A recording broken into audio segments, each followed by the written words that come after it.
불안 장애와 자살.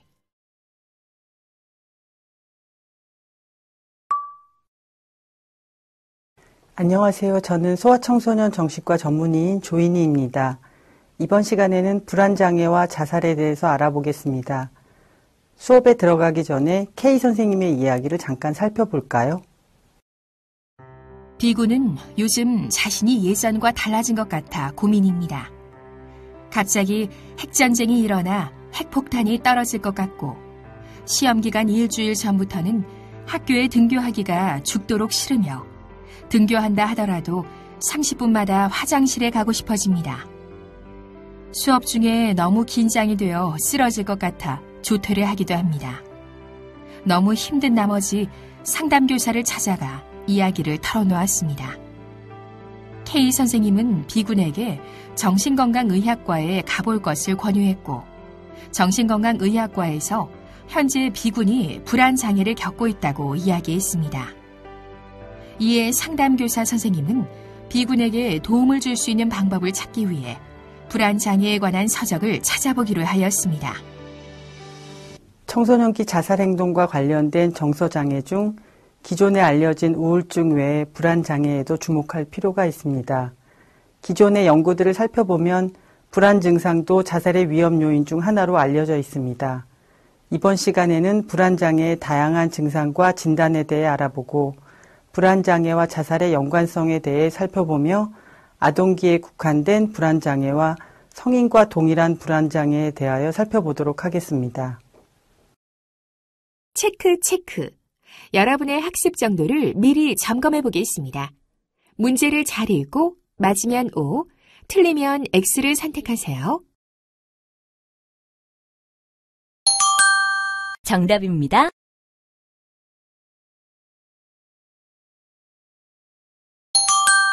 정답입니다.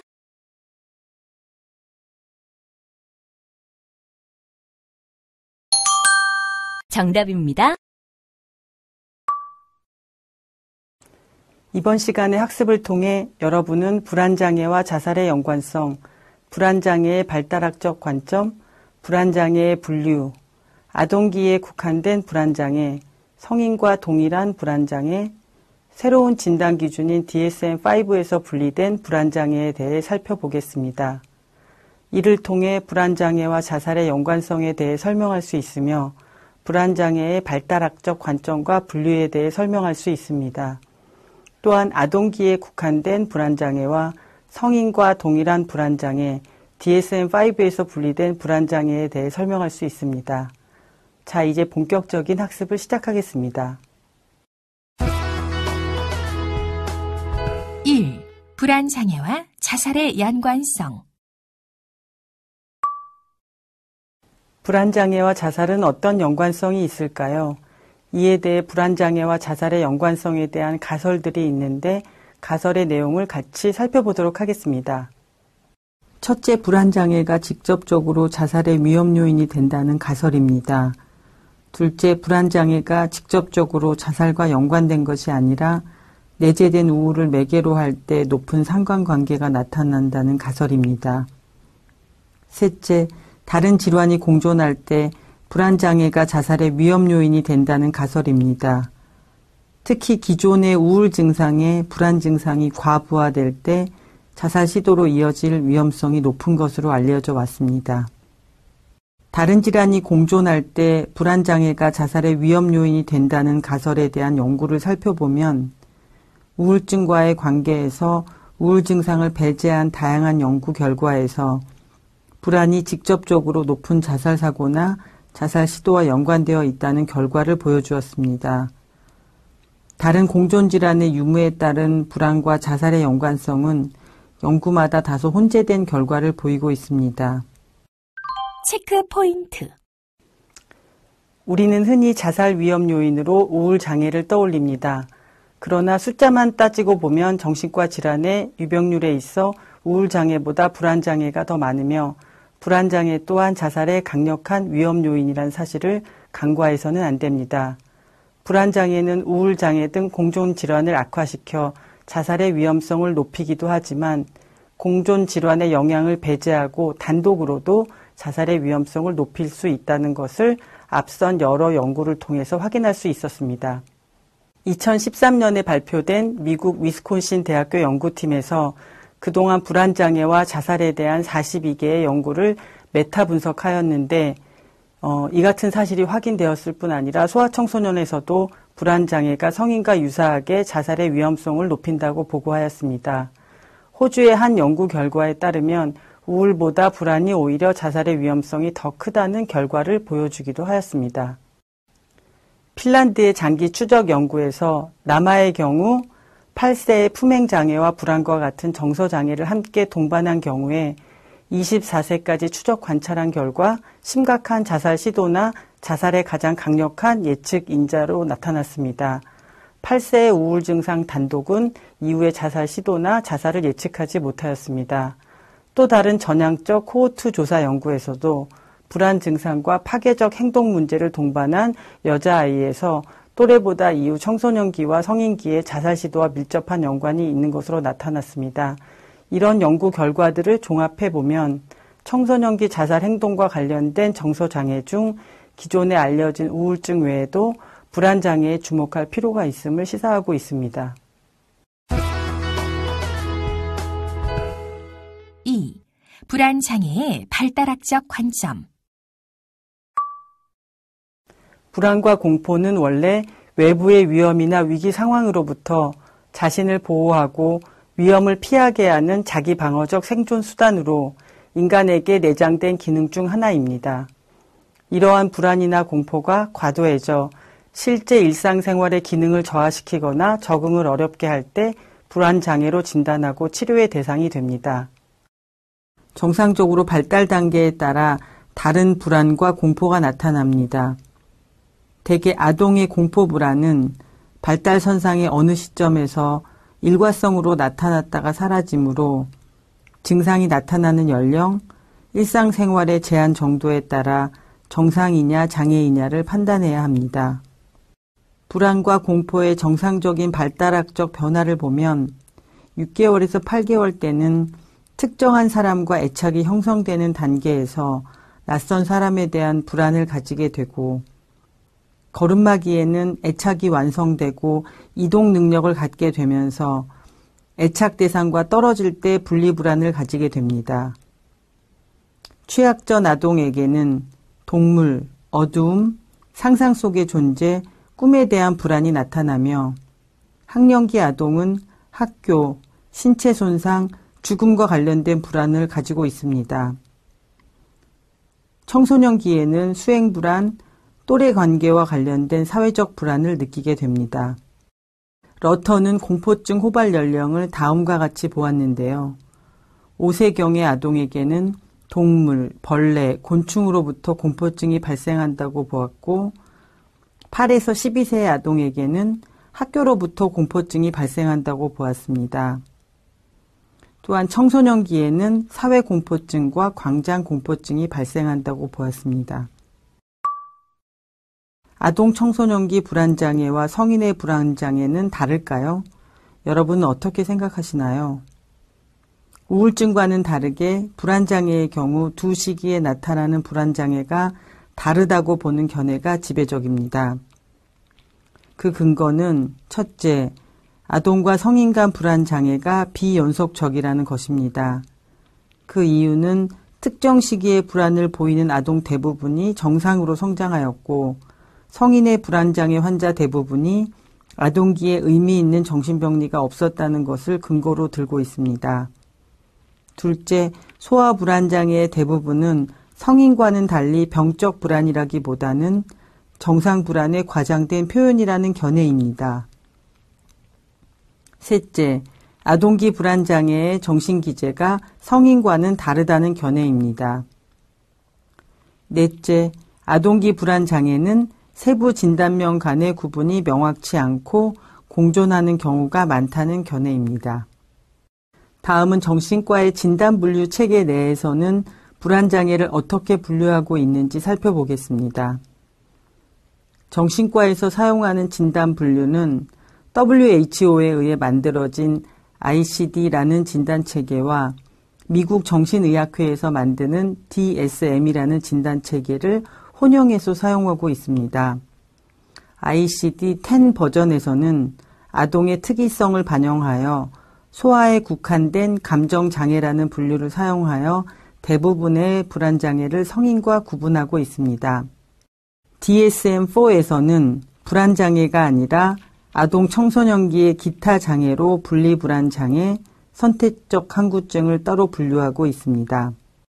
그러나 2013년에 개정된 최신 진단 분류 체계인 DSM-5에서는 분리불안장애, 선택적 항구증이 불안장애에 다시 흡수 통합되었습니다. 또한 강박장애와 외상후 스트레스 장애, 급성 스트레스 장애가 불안장애에서 분리되어 독립적인 진단군에 속하게 되었습니다. 3. 불안장애의 분류. 그렇다면 불안장애를 이해하기 쉽게 다음과 같이 분류해 보도록 할까요? 불안장애는 아동기에 국한된 불안장애, 성인과 동일한 불안장애, 그리고 DSM-5에서 분리된 불안장애로 분류해 볼 수 있습니다. 각각의 어떠한 불안장애들이 있는지 살펴보도록 하겠습니다. 먼저 아동기에 국한된 불안장애는 분리불안장애와 선택적 함구증이 있는데요. 아동기에 국한된 불안장애에 대한 내용은 잠시 후 좀 더 자세히 살펴보겠습니다. 성인과 동일한 불안장애에는 특정 공포증, 사회공포증, 범불안장애, 그리고 기타로 공황장애, 광장공포증이 있습니다. 특히 공황장애와 광장공포증은 만 14세 이전인 사춘기 전 아동기에는 매우 드물며 청소년기 후기에 시작되어 성인기에 주로 나타나는 장애이므로 이곳에서 다루지 않기로 하겠습니다. 마지막으로 DSM-5에서 분리된 불안장애로는 강박장애와 외상후 스트레스 장애가 있습니다. 체크 포인트. 아동기에 주로 보이는 불안장애 대부분이 자살행동과 연관되어 광범위하게 연구되지 않았습니다. 아마도 아동에서 자살의 유병률이 높지 않은 것과 연관이 있을 것 같습니다. 보통 사춘기 후기부터 발병하는 공황장애나 DSM-5에서 불안장애에서 배제된 강박장애, 그리고 외상후 스트레스 장애 등이 자살행동과 연관되어 연구의 대상이 되고 높은 상관성을 보인다는 연구 결과들이 있습니다. 4. 아동기에 국한된 불안장애. 아동기에 국한된 불안장애로는 분리불안장애와 선택적 함구증이 있습니다. 이들 불안장애에 대해 좀 더 자세히 살펴보겠습니다. 분리불안장애는 12세 미만 아동에서 가장 흔한 불안장애인데요. 애착 대상과의 분리에 대한 불안이 발달 수준에 비해 지나친 정도로 나타납니다. 분리불안 장애를 가진 아동의 어머니에게서 공황장애를 보이는 비율이 높다는 연구 결과가 보고되면서 성인기 공황장애와의 연관이 연구의 대상이 되기도 했습니다. 체크 포인트. 그렇다면 분리불안 장애는 어떻게 진단할 수 있을까요? 다음 8가지 중 3가지 이상의 증상이 4주 이상 있으며 일상생활이나 사회적, 직업적, 학습 기능 등을 심각하게 저해하는 경우인데 다음 8가지 증세를 살펴보도록 하겠습니다. 첫째, 집 또는 애착 대상과 분리 또는 분리가 예상될 때 반복적이고 심한 고통을 느끼게 됩니다. 둘째, 애착 대상을 잃거나 해로운 일이 일어날 것이라는 지속적인 심한 걱정을 하게 됩니다. 셋째, 사고에 의해 애착 대상과 분리될 거라는 비현실적이고 지속적인 걱정을 합니다. 넷째, 분리불안 때문에 집을 떠나 학교나 다른 곳에 가는 것을 지속적으로 거부합니다. 다섯째, 애착 대상 없이 혼자 지내는 것에 대한 지속적이고 과도한 두려움을 가지고 있으며 이를 거부하게 됩니다. 여섯째, 애착 대상이 곁에 없거나 집을 떠난 상태에서 잠들기를 지속적으로 거부합니다. 일곱째, 분리와 연관된 반복적인 악몽을 꿉니다. 8번째, 분리가 예상될 때 반복적인 신체 증상을 호소하게 됩니다. 분리불안 장애의 치료는 어떻게 이루어질까요? 놀이치료, 인지행동치료, 가족치료와 같은 비약물 치료를 할 수 있으며 필요시에는 약물 치료를 병행합니다. 하지만 지속적인 등교 거부와 심한 불안 증상을 보이는 경우 입원 치료를 필요로 할 수도 있습니다. 다음은 선택적 함구증에 대해 살펴보겠습니다. 선택적 함구증은 부모, 형제와 같이 가까운 사람과는 말을 하는데 아무 문제가 없지만 집 밖으로 나오면 특정 사회적 상황에서 전혀 말을 하지 않는 불안증의 일종입니다. 원인은 명확하지 않으며 사회성 불안장애의 일종으로 보는 견해가 지배적입니다. 말을 안 한다기보다는 말하기에 실패하는 것으로 보는 견해가 많습니다. 사회공포증이나 회피성 장애가 공존하는 비율이 높고 친척 중에 사회 불안 장애가 더 많이 동반됩니다. 성인이 되어 함구증이 소실되어도 수주음이나 사회 불안 증상을 보이는 예가 많습니다. 선택적 함구증의 치료는 놀이치료, 체계적인 행동치료, 가족치료 등을 할 수 있는데요.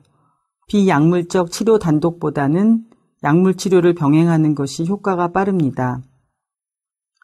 하지만 초기에 치료자와도 말을 하지 않고 아동이 수능적이지 않으며 치료 반응이 뚜렷하지 않은 경우가 많아 치료를 조기에 중단할 수 있습니다. 따라서 꾸준히 치료를 받을 수 있도록 치료 순응도를 잘 유지하는 것이 매우 중요합니다. 5. 성인과 동일한 불안장애.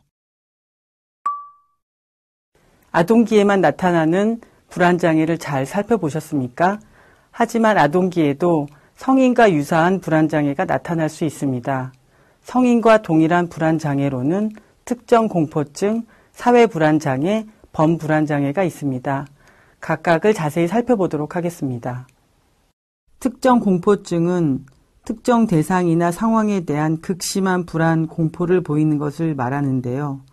예를 들면 비행기 타기, 높은 곳, 동물, 주사, 밀폐된 공간 등을 들 수 있습니다. 최소한 6개월 이상 지속되는 경우에 해당되는데 특정 공포증의 치료는 연령이 높아지면 자연적으로 해결되는 경우가 많습니다. 그렇지 않다면 체계적 탈감작법, 홍수요법, 모델링, 긍정적 강화와 같은 행동치료를 사용합니다. 또한 약물치료나 긴장 이완 훈련이 행동치료의 보조치료로 사용될 수 있습니다. 사회불안장애는 사회공포증 또는 대인기피증이라고도 하는데요. 사회불안장애는 타인에 의해 주시되는 사회적 상황에 대한 심각한 불안과 공포를 느끼는 것을 말합니다. 자신의 행동이 부정적으로 평가되거나 불안이 남에게 노출될까봐 두려워하며 사회적 상황에 노출되면 예외 없이 불안을 유발합니다. 이로 인해 사회적인 상황을 회피하거나 극도의 공포와 불안 상태로 견디게 됩니다. 사회불안장애의 치료는 연령이 낮을 때 치료하지 않으면 등교 거부, 향후 대인관계 및 직업에 큰 장애를 초래하므로 발견 즉시 치료하는 것이 필요합니다. 놀이치료, 사회기술훈련, 인지행동치료, 약물치료 등을 활용할 수 있습니다. 마지막으로 범불안 장애는 지난 6개월간 학업이나 일에서 지나친 불안이나 걱정을 보이는 경우를 말하는데요. 보통 걱정을 조절하는 것이 어려운 경우입니다. 불안으로 인한 안절부절함, 피로감, 집중력 저하, 짜증, 근긴장, 수면장애 등이 지속됩니다. 범불안 장애의 치료 역시 사회불안 장애와 마찬가지로 놀이치료, 사회기술훈련, 인지행동치료, 약물치료 등을 활용할 수 있습니다. 6. DSM-5에서 분리된 불안장애. 이번에는 DSM-5에서 분리된 불안장애입니다. DSM-5에서 분리된 불안장애에는 강박장애와 외상 후 스트레스 장애가 있습니다. 각각의 내용을 자세히 살펴볼까요? 먼저 강박장애입니다. 강박장애에서는 강박사고와 강박행동에 대해 정확히 알아야 합니다. 강박사고는 어떤 생각이나 장면, 충동이 본인이 원치 않는데도 반복적이고 침습적으로 떠올라 이로 인해서 불안을 느끼는 것을 말합니다. 그렇다면 강박행동은 무엇일까요? 강박사고의 불안을 없애기 위해 일정한 행동이나 정신적인 활동을 하는 것을 말하는데 현실적인 해결 방법이 아니며 명백하게 지나친 것입니다. 아동의 강박장애는 틱장애와 공존율이 높으며 가족력과 유전성이 강합니다. 아동기 강박장애는 성인기 강박장애와 증상이 유사하고 경과도 만성적이며 악화와 호전을 반복하는데 성인이 될 때까지 연속성을 보이는 경우가 많습니다. 아동에서 흔한 강박사고는 오염에 대한 두려움, 자신이나 타인을 해칠 것 같은 두려움, 성적 또는 공격적인 주제, 꼼꼼함, 금지된 생각, 균형에 대한 충동, 말하고 질문하고 고백하고 싶은 욕구 등이 있습니다. 아동에서 흔한 강박행동은 손 씻기, 숫자 세기, 만지기, 정돈하기, 점검 또는 확인하기, 저장하기 등이 있습니다. 하루에 1시간 이상 이러한 소모적인 강박사고나 강박행동으로 인해 심한 고통을 받거나 학업이나 다른 일에 심각한 지장을 받게 되는 경우에 적절한 진단과 치료를 받는 것이 좋습니다. 강박장애의 치료는 인지행동 치료와 증상의 심각도에 따라 세로토닌 재흡수 억제제와 기타 다른 약물을 병행하여 치료하는 약물 치료를 시행할 수 있습니다. 다음은 외상 후 스트레스 장애에 대해서 살펴보겠습니다. 외상 후 스트레스 장애는 DSM-4에서 불안장애로 분류되었다가 DSM-5에서 외상과 스트레스 관련 장애로 재분류되었습니다. 불안장애, 강박 관련 장애, 해리장애와 밀접한 연관이 있습니다. 외상사건에 노출되는 방식은 다양한데요. 외상사건을 직접 경험하거나 타인에게 발생하는 사건을 목격할 수 있습니다. 또한 가까운 가족이나 친구에게 외상성 사건이 발생한 것을 알게 될 수 있습니다. 외상사건의 혐오스러운 세부사항에 반복적이고 극단적으로 노출될 수도 있는데요. 예를 들면 직업적으로 지속적인 노출이 되는 119 구급대원이나 경찰을 들 수 있습니다. 그럼 외상 후 스트레스 장애의 핵심 증상을 살펴볼까요? 첫째, 외상 사건에 대한 반복적이고 비자발적인 재경험을 들 수 있습니다. 고통스러운 기억이 지속되거나 외상과 관련된 반복된 꿈이나 악몽을 꿉니다. 외상 사건이 재발하고 있는 듯한 느낌이나 행동으로 나타나는 해리 반응을 보이며 외상 사건과 유사한 단서에 노출되었을 때 나타나는 심리적, 생리적 재반응이 이에 해당합니다. 어린아이의 경우에는 외상 사건을 반복적으로 재경험하는 증상이 사건을 재현하는 놀이로 표현될 수 있습니다. 그리고 퇴행, 분리불안, 악몽을 경험할 수 있습니다. 둘째, 외상성 사건에 대한 자극을 회피하는 것을 들 수 있습니다. 외상 사건과 연관된 기억, 생각, 느낌을 회피하거나 사건을 회상하게 하는 사람, 장소, 활동, 물건, 상황 또는 대화를 지속적으로 회피합니다. 셋째, 외상성 사건 후 각성 상태가 과도하게 증가되는 것입니다. 과민해지고 신체 징후가 각성되며 짜증과 분노가 폭발하는 경우입니다. 무모해지거나 자기 파괴적인 행동을 보일 수 있고 지나친 경계나 논란 반응을 보이며 자극에 대한 과민한 상태로 집중력에 곤란을 보일 수 있습니다. 또한 수면 장애를 보이기도 합니다.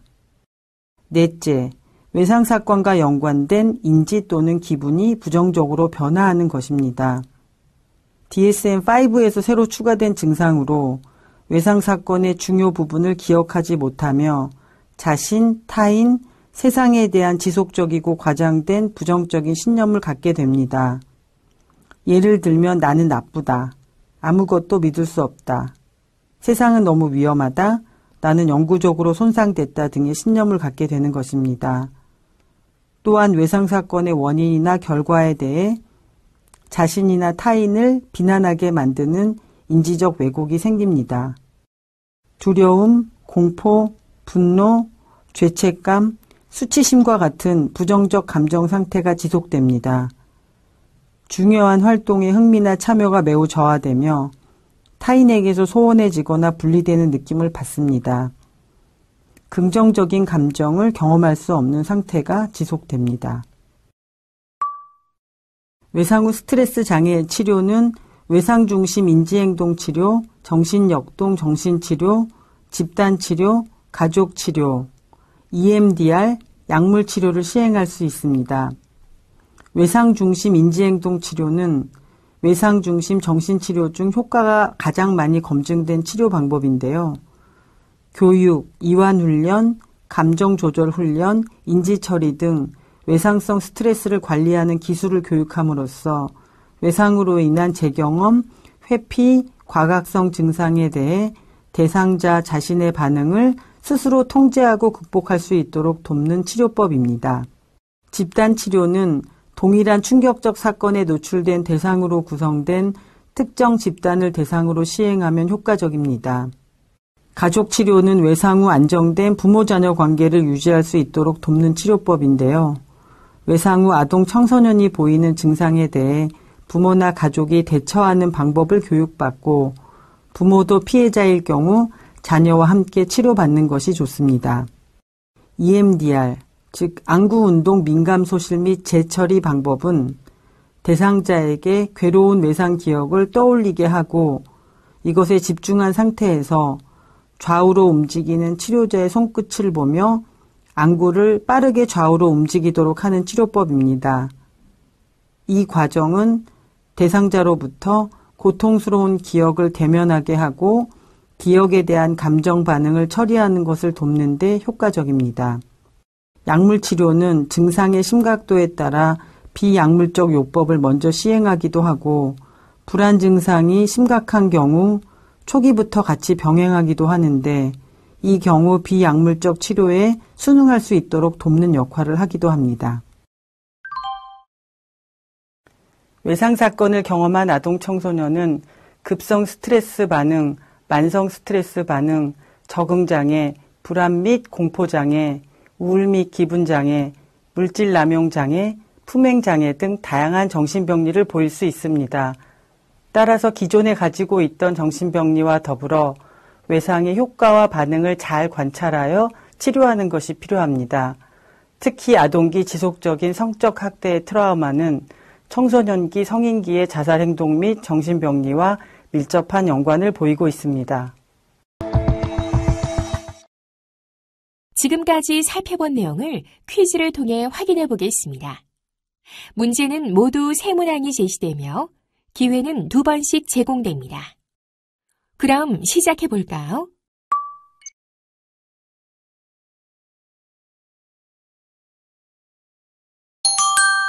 정답입니다.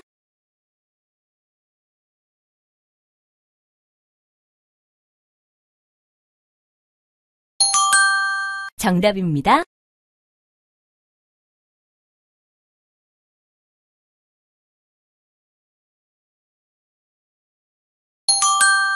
정답입니다.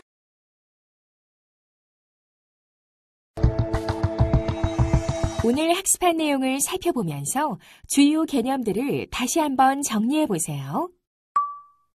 먼저 불안장애와 자살의 연관성에 대해 학습했는데요. 첫째, 불안장애가 직접적으로 자살의 위험 요인이 된다는 가설입니다. 둘째, 불안장애가 직접적으로 자살과 연관된 것이 아니라 내재된 우울을 매개로 할 때 높은 상관관계가 나타난다는 가설입니다. 셋째, 다른 질환이 공존할 때 불안장애가 자살의 위험 요인이 된다는 가설입니다. 다음은 불안장애의 발달학적 관점에 대해 학습했습니다. 아동의 공포불안은 발달선상의 어느 시점에서 일과성으로 나타났다가 사라지므로 증상이 나타나는 연령, 일상생활의 제한 정도에 따라 정상이냐 장애이냐를 판단해야 합니다. 불안장애의 분류는 아동기에 국한된 불안장애, 성인과 동일한 불안장애, DSM-5에서 분리된 불안장애로 나눌 수 있는데요.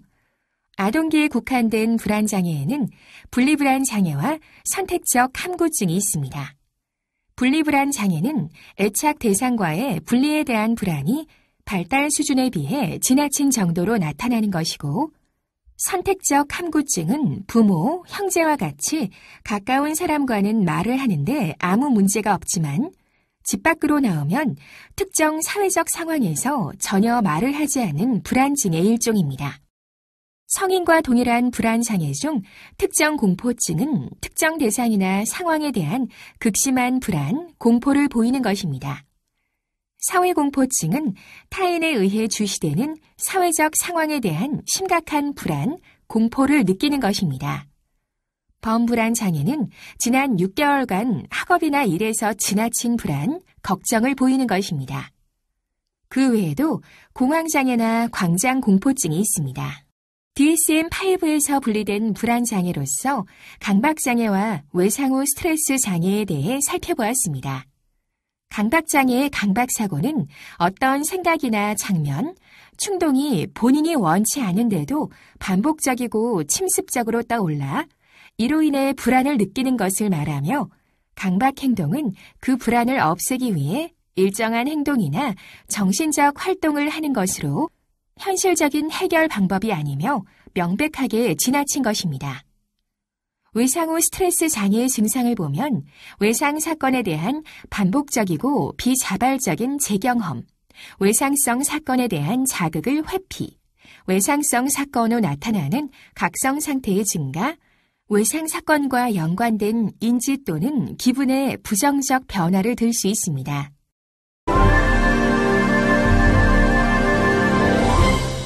지금까지 불안장애와 자살에 대해 학습했습니다. 수고하셨습니다.